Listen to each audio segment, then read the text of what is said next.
사랑하는 진주 제일중 친구들 반갑습니다.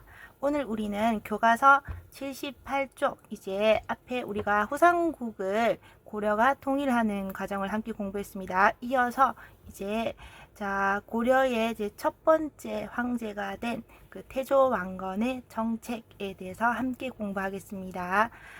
우리 교과서 77쪽에서 이 단원을 배우면 태조 왕건의 정책과 고려 전기의 체제 정비 과정을 설명할 수 있다. 그래서 여기에 해당되는 태조 왕건의 정책 그리고 고려 전기의 이제 나라의 체제를 정비해가는 과정을 함께 배우겠습니다. 태조의 정책. 태조는 그 고려의 건국자 왕건입니다. 왕건은 이제 왕이 되었어요. 왕은 한 사람밖에 없죠. 그러니까 따로 구분할 필요가 없어요. 그런데 이제 죽고 나면 달라집니다. 자신이 이제 초대 황제잖아요. 그래서 일대 그 이후에 여러분 아들 뭐 손자 쭈루루 계속 짝짝짝짝 이어가죠. 그러면 이제 켜켜이 그 제사를 지낼 황제들이 생기는 겁니다. 그러면 그분들을 구분하기 위해서 이 여러분 황제의 위패를 모시는 곳을 종묘라고 하는데, 종묘에서 그거 황제의 위패를 모시고 제사를 지내거든요. 그러면 이제 1대, 2대, 3대 이 황제들을 구분해야 되죠. 구분하는 명칭으로 종묘에서 부르는 호칭이라고 해서 뭐라고 할까요? 묘호. 이 묘호는 누가 지을까요? 생전에 우리 황제는 이러셨지 하고 신하들이 평가해서 짓는 겁니다. 그 묘호로 여러분 보통 건국자를 뭐라고 부르게 된다고요? 태조라고 부릅니다. 그래서 우리가요 이미 여러분 태조 그 건국한 주몽에 비견되는 훌륭한 황제다라고 해서 그 기억날까요? 고구려의 그 몇 대 왕, 6대 왕 여러분 태조왕이 있었어요. 그리고 또요 우리가 여러분 앞으로 배우게 될 유명한 그 조선의 건국자 여러분 뭐요? 이성계도요. 뭐예요? 태조잖아요. 나라를 세운 태조 왕건은 이제 백성의 마음을 삽니다. 후삼국 시대에 그 기억나죠 여러분? 그 중앙에 귀족들이 이제 왕위 계승 분쟁을 벌이면서 막 지방에 지방에 이제 농민들을 쥐어짜고, 그리고 뭐 진성여왕 같은 사람들이 계속 막 조세 독촉하고 하면서요 백성의 생활이 아주 힘들었잖아요. 그래서 새롭게 나라가 이제 생겨서 이제 잘 살 수 있다는 막 희망을 줍니다. 그래서 백성의 생활을 안정시키기에 좀 더 나은 세상이 되었구나, 그 신라가 망하고 고려가 등장해서 더 살기 좋은 세상이 되었구나, 이런 백성들의 신망을 얻기 위해서 세금을 줄이고 그리고 또요 그 세금을 줄이고 가난한 백성을 구하고 도와주었답니다. 그래서 이 세금 여러분 그 세금은 그 지방의 호족이요 자기 지역구라고 자기 지역 지배 지역이라고 해서 막 자의적으로 걷어 썼잖아요. 그리고 그거 중앙이 뭐 진골귀족 이런 사람들도 막 그 뜯고요. 또 그 신라 그 왕실 뭐 그 진성량 같은 사람도 막 뜯었잖아요. 그래서 세금을 막 2중 3중 이렇게 뭐 여러분 아예 2중 3중 뭐 N중으로 막 계속 냈잖아요. 그런데 이제는 세금을 그거 법도에 맞게만 수치해라 라고 해서 원래 세금 여러분 몇 프로 정도 낸다고 했어요? 수확량의 10%, 그러니까 10분의 1 정도만 낸다고 했잖아요. 전체 수확량의 10분의 1. 그래서 그 이제 농민에게 조세를 취할 때는 법도가 있어라, 10분의 1만 취해라, 이걸 여러분 뭐라고 하냐면 민생안정정책, 정말 고려 등장하기 잘했구나, 그 수확량이 10분의 1만 수치해라, 법도대로만 걷어라, 이걸 뭐라고 하냐면 일반 민들에게 백성들에게 그 조세를 수치할 때는 뭐 있어라, 뭐가 있어라, 법도가 있어라, 그러니까 법대로만 수치해라 해서 취민 유도 정책을 폈어요. 여러분 이게 그 고등학교 가면 배웁니다. 지금 왕건이 법대로만 받겠습니다 라는 겁니다. 세금을 줄이고 그래서 가난한 백성을 구제하였다고 우리 교과서에는 이렇게 뭉뚱그려서 적어놨어요. 그리고 지방에서 독자적인 세력을 유지하던 누구를 포섭했어요? 호족 여러분 그 지방의 영호국 족속들을 포섭하기 위해서 노력합니다. 여러분 이미 태조 자체가 어디의 호족이었어요?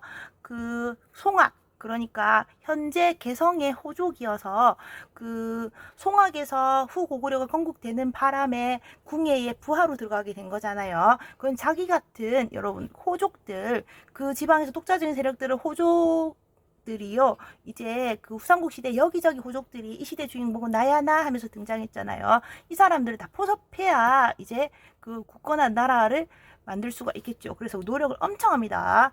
자, 어떻게 포섭했냐?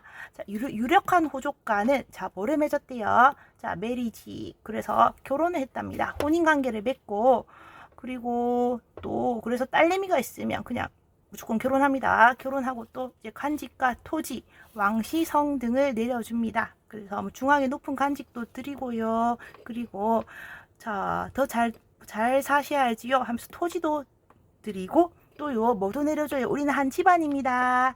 그래서 왕건에 왕시성 등을 내려줍니다. 자, 이게 뭐냐면요. 자, 여러분 이제 그 태조부터 자신이 그 송악의 호족이었어요. 근데 호족인데 왕이 됐잖아요. 그러니까 이제 그 후삼국 시대에 여기저기 막 등장한 호족들을 이제 고려가 등장해서 그 원래 호족이었던 왕건이 하나로 묶어야 되는 시대적 과제가 있는 겁니다. 자, 그래서 영호골 족속들을 호족을 이제 자 포섭하는 정책. 자, 여러분 그 포섭 어떻게 했다고요? 유력한 호족 각 지역에 여러분 그 지역에 잘 나가는 오늘날의 지역구 국회의원 같은 그런 사람들의 딸내미랑 뭐를 맺었다? 예, 혼인 관계를 맺었어요. 그래서 여러분 심지어 태조는요. 태조의 부인들이 전국을 커버하거든요. 그래서 뭐 여러분 태조의 부인이 뭐 여러분 이제 고려 여기 지금 여기까지 고려면요 부인이 전국구를 다 커버합니다. 커버해서 무려 부인이 몇 명이냐면 이 부인이 29명. 그래서 여러분 태조는 그냥 잘 나가는 유력한 호족의 딸내미랑은 다 결혼했어요. 그래서 아이 설마 예, 사위를 치겠습니까? 그래서 이제 그 장인 어른으로 모시면서 이렇게 호족을 포섭한 겁니다.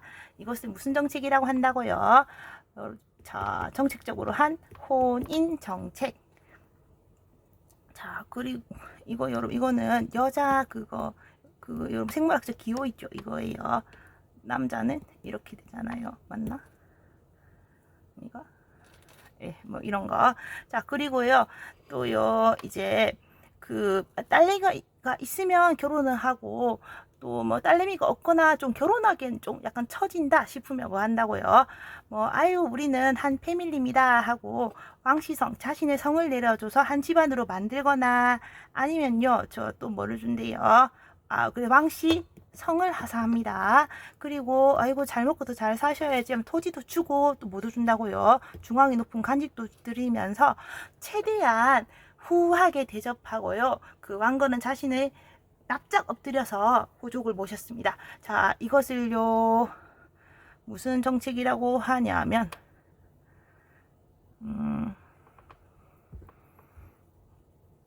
자, 이것을 혼인 정책을 맺었으면 토지 왕시성 자 이것을 여러분 왕시성 토지 간직 등 하사 대표적으로 여러분 왕시성을 하사했다고 해서 이것을 자 줄삽니다. 뭐를 줬어요? 왕시성을 줬어요. 사성 정책. 이거 왕시성을 주기도 하고요. 또 뭐도 줬냐면 앞에 여러분 기억나요? 그 여러분 고창 전투 고창이요 명칭이 뭐로 바뀌었다고 했어요. 이제 덕분에 동쪽이 편안하다. 안동 현재 여러분 그 경북 안동 하회마을로 유명한 안동이라는 명칭이 왕건이 여기서 누구 덕에 여러분 고창의 3명의 호족 덕에 이겼다고 했잖아요. 그 세 호족이 무슨 시조가 됐다고 했어요. 예, 안동 뭐 건씨, 안동 김씨, 안동 장씨의 시조가 됩니다. 이렇게 시조가 됐다는 것도 이게 이 사람들이요. 이 성씨를 누가 내려줬다는 거예요. 이것도 왕건이 내려줬다는 거거든요. 그래서 진짜 여러분 찐 좀 센 그 호족은 왕시성 아예 패밀리로 만들고요. 그래도 좀 너무 왕시성을 또 너무 다 주기는 그렇잖아요. 약간 격을 줘야 되니까. 그거 조금 낮으면 어떻게 했다고요? 그 지역에서 이제 그 지역을 그 본관으로 하는 여러 성씨들을 만들어냅니다. 그래서 이전에는 여러분 뭐 경주 김씨, 뭐 경주 최씨, 뭐 경주 설씨 이런 여러 몇몇 그 경주 지역의 지배층밖에 없었거든요. 그 골품제에 해당하는 신라에서는요. 근데 이제 어떻게 되는 거예요? 저 멀리 여러분 여기저기 이제 전국을 커버하는 그 전국을 본관으로 하는 성씨들이 이때 막 우후죽순처럼 등장하는 겁니다. 그래서 여러분 저희 집도요, 저 족보가 진짜인지 아닌지는 모르지만 어쨌든 이 고려 왕건 때부터 시작하더라고요. 이런 식으로 여러분도 많이 시작할 겁니다. 고려 왕건 때부터 이렇게 쭉요. 자, 이렇게 성도 아낌없이 내려줬다. 자, 그래서 최대한 이제 최대한 이렇게 끌어안으려는 그런 모습을 보입니다. 그런데 여러분 너무 또 잘해주면 어떻게 돼요? 시건방지게 기억 오르죠. 뭐 해야 돼요? 적절하게 당근도 주고 채찍도 과해야 됩니다. 그래서 채찍은 자 호족 견제. 자 어떻게 견제했을까? 자 하지만 여러분 지금 나라가 이제 만들어지고 얼마 안 됐어요. 이미 여러분 앞에서 왕건이 같은 호족급이었잖아요. 같은 호족인데 지금 왕이 됐으니까 막 세게 누를 순 없어요. 그래서 견제도 되게 소프트하게 합니다. 자 봅시다. 견제 어떻게 했나.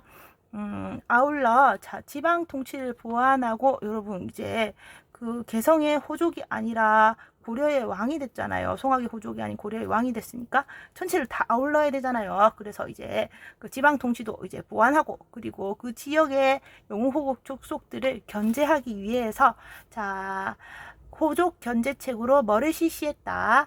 자, 사신관 제도와 기인 제도를 실시합니다. 사신관 제도는 옆에 주 있죠.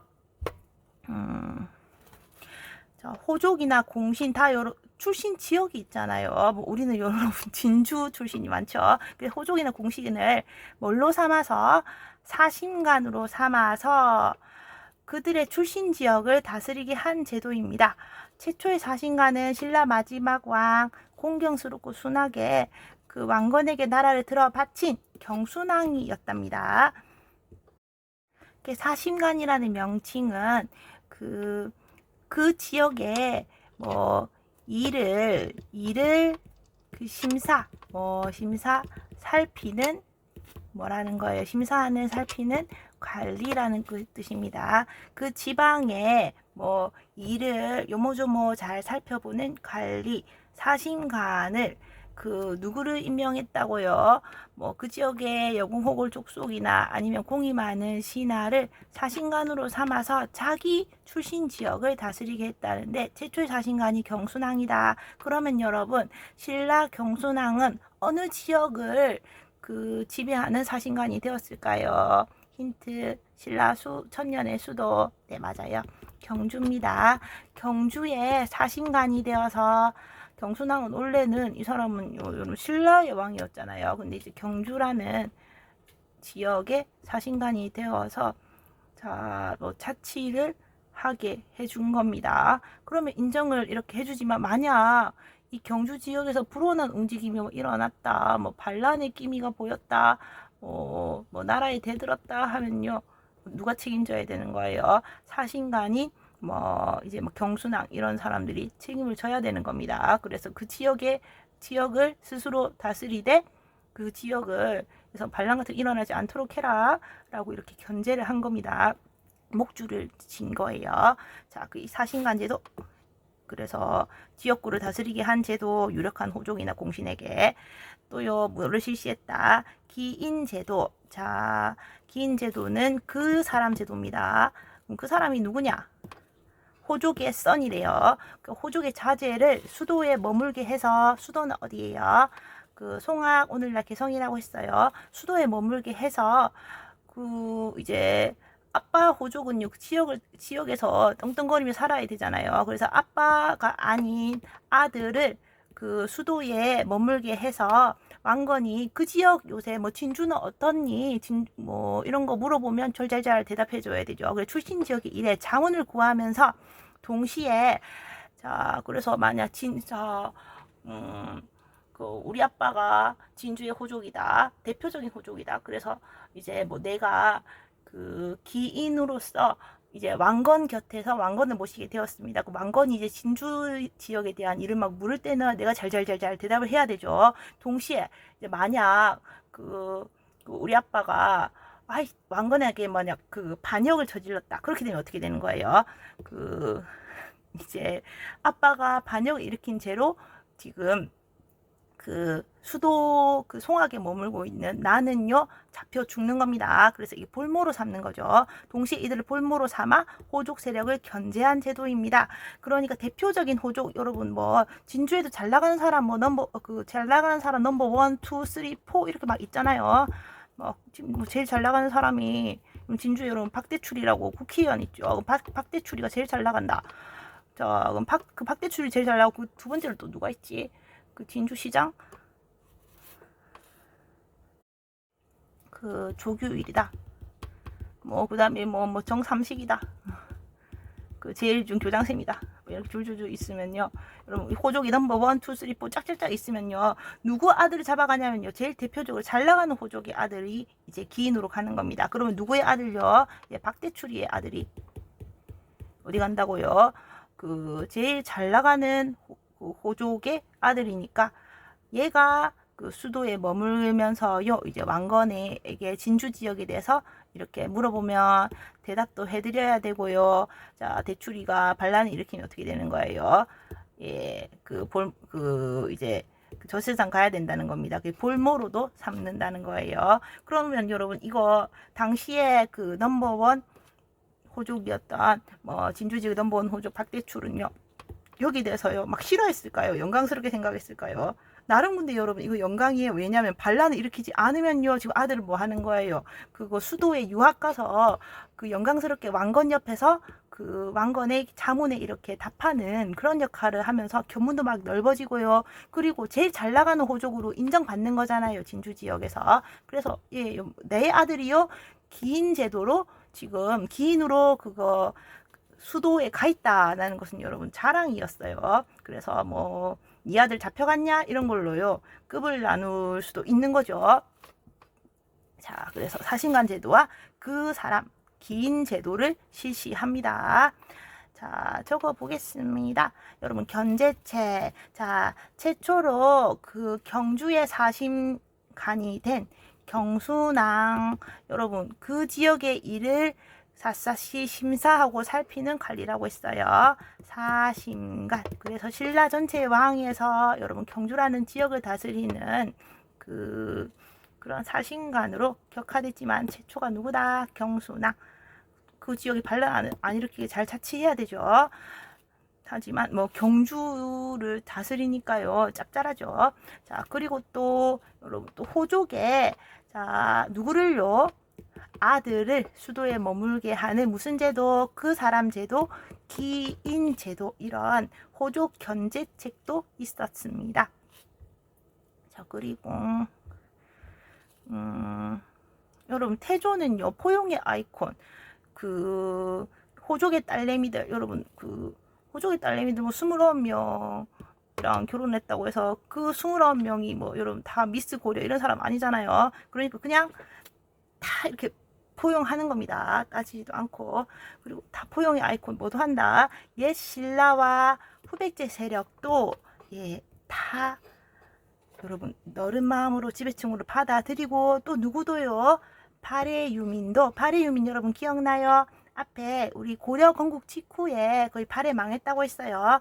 그 발해 유민 대강현이 아 그럼 나라 일은 우리는 어디로 갈까 하다가 같은 그 고구려를 이었다는 바로 고려로 가야겠다 해서 대강현이 발해 유민 끌고 막 오잖아요. 발해 유민도 포용합니다. 그러니까 태조는요 큰 바다 같은 사람입니다. 뭐 물을 가리지 않고 다 받아들였어요. 큰 강, 뭐 작은 강, 개울 이런 거 가리지 않고요. 다 받아들였다. 자 그리고 이제 여러분 건국 직후부터 이제 두 번째 문단입니다. 태조는 자 나라 이름이 고려입니다. 여러분 고려는 고구려를 고려라고 장수왕 때부터 이미 그렇게 불렀다고 했습니다. 그래서 고려 고구려 계승을 내세우면서 국호도 고려, 그리고 고구려의 옛 땅을 찾기 위해 명색이 이름이 여러분 고려인데, 자 고구려의 옛 땅, 뭐 만주불파 이런데 요동 찾아야 되잖아요. 그래서 어디로 진출한다? 예, 자 북쪽으로 진출하는 북진 정책을 추진합니다. 자 고구려의 수도였던 고구려의 수도가 어디였어요? 장수왕이 어디를 천도했다? 평양으로 천도해서 망할 때 여러분 수도가 평양이잖아요. 그 평양을요, 그 서쪽에 있는 서울이다 해서 여러분 수도 경자를 써서 뭐라고 불렀다고요? 서경이라고 부릅니다. 평양이라 부르지 않고 서쪽에 있는 서울 서경이라고 이렇게 부르면서 중시했습니다.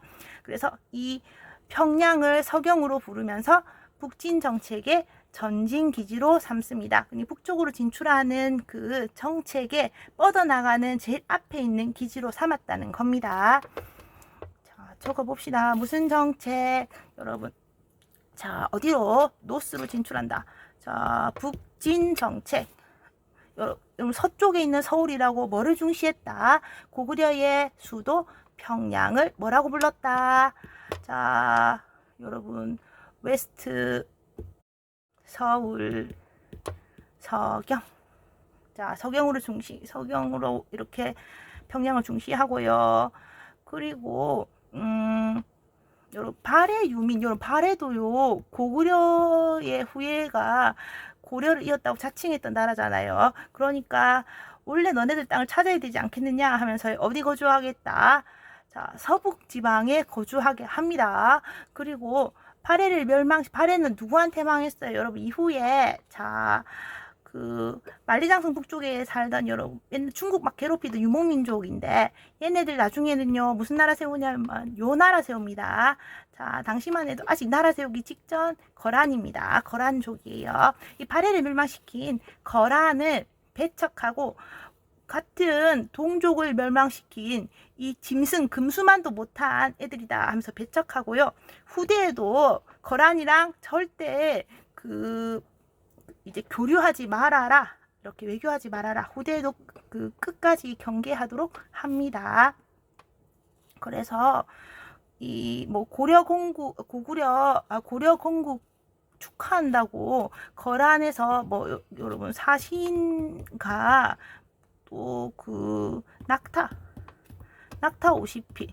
낙타 알죠 여러분? 이거 혹 있고 그거 여기 뭐 지방이랑 물이 있어서 사막 막 지나갈 수 있는 거. 낙타 50피를 이렇게 건국 축하 선물 이런 걸로 줬단 말이에요. 거란 사신도 오고요. 그런데 사신은 목을 베어버리고 낙타 50필은요 그 송악에 뭐 만부교라는 다리 밑에 이렇게 묶어서요 그 불쌍하게 낙타 굶겨 죽였다고 하죠. 왕건이 왜 이렇게 잔인한 짓을 했을까요? 절대 아예 거란이랑은 그냥 우리 교류 이런 거 우리는 그거 눈꽃만큼도 할 생각이 없다라는 그런 단호한 모습을 보인 겁니다. 왜요? 그 발해를 멸망시켰기 때문에요. 자, 그래서 그 결과 이제 태조는 북쪽으로 진출하려는 자 고구려의 후예다. 북쪽으로 영토를 되찾자. 그래서 태조 말 고려의 영토는 자 여러분 신라가 대동강 이남에서 원산만까지 신라의 영토였거든. 근데 얼만큼 더 넓어졌다고요? 이렇게 태조 때 확장된 영토 이렇게 북쪽으로 진출해서 이만큼 영토를 더 넓혔습니다. 그러면 여러분 지금 현재 우리나라 영토 이렇거든요. 이거 자 아직 여러분 이만큼 아직 못 찾았죠. 이거 조선시대에 나옵니다. 찾는 거. 자, 이후에 공부해요. 그래서 영토 그만큼 더 넓혔다. 자, 이 대동강에서 원산만보다 더 북쪽으로 정천강에서 영흥만 이런 지역까지 넓어졌다. 여러분 정천강 기억나요? 여기 무슨 대첩 있었어요? 그 살수대첩, 을지문덕, 수나라, 물리칭, 고구려 기억나죠? 그래서 청천강에서 영흥망에 이르는 지역까지 넓어졌습니다. 여러분 이 시험 나와서 많이 틀렸잖아요.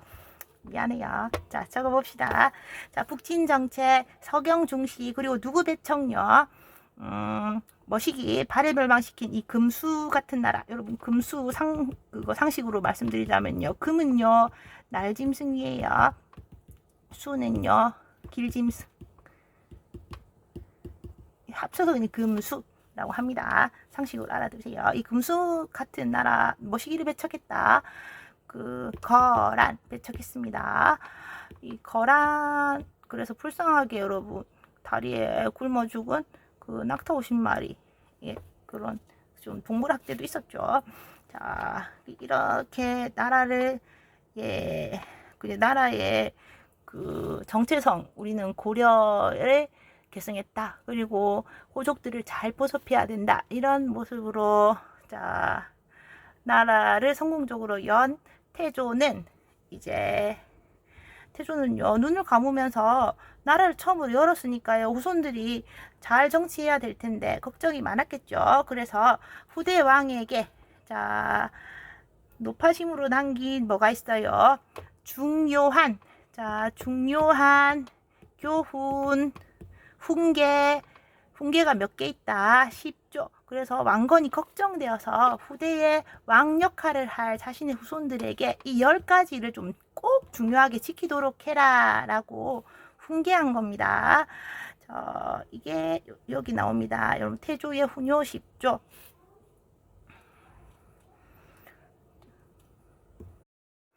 그 교과서 생각을 키워요의 자료 1에 그 왕건이 이제 왕 노릇을 할 후손들에게 남긴 교훈 10가지 조항 나와 있습니다. 제 1조, 누구 덕에 나라 세웠다?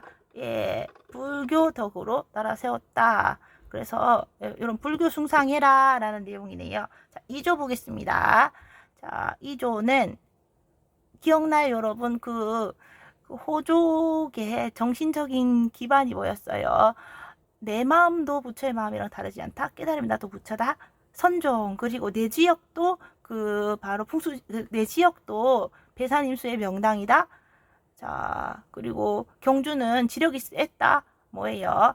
그 풍수지리 사상, 풍수지리 이런 걸로 이런 게 바로 호족의 정신적 지주가 됐다고 했잖아요. 그래서 왕건 이 사람은요, 이 사람도 호족이잖아요. 그러니까 이 자신이 불교의 힘으로 나라 세웠고, 이 절도 이제 뭐 도선의 풍수 사상에 따라서 명당 지역에 세웠으니 이 외에는 함부로 사원을 짓지 말아라. 그 불교 힘으로 나라를 세웠지만은 함부로 막 사원을 여기저기 남설하지는 말아라. 적당히 해라. 라는 그런 내용이네요.